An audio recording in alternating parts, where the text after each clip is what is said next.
Light wave travels in vacuum along the x axis. बहुत important बात है कि लाइट वेव ट्रेवल कर रही है किससे? एक्स एक्सिस की तरफ से। तो हम यहाँ से लिख सकते हैं light wave, direction of propagation of wave, इसको लिख देते हैं एनर्जी, ठीक है। और लिख सकते हैं लाइट वेव, लाइट वेव अलग अलग लिख सकते हैं इसको, ठीक है। दो तीन नाम है।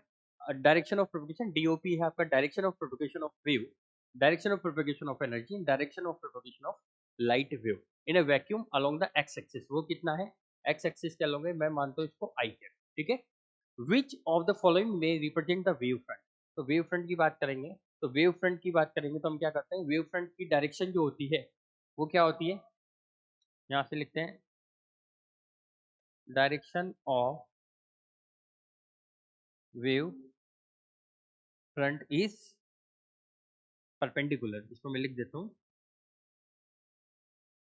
परपेंडिकुलर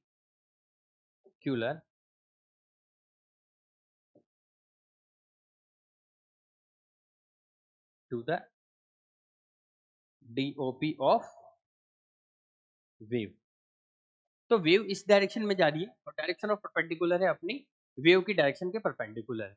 तो हम जानते हैं यहाँ से light wave travels in A vacuum along the x axis which of the following में रिप्रेजेंट वेव फ्रंट। तो एक्स एक्सिस की तरफ जा रही है, तो ये तो जेड जा रही है, इसका तो आंसर वैसे ही गलत है।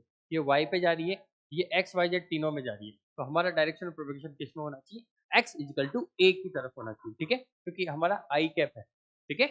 आई कैप यहाँ पर है, तो हम लिख सकते हैं since direction of propagation wave is perpendicular to the wave front, तो हम यहाँ से लिख सकते हैं x बराबर a होगा, ठीक है, क्योंकि यहाँ पर आई कैप दिया हुआ है।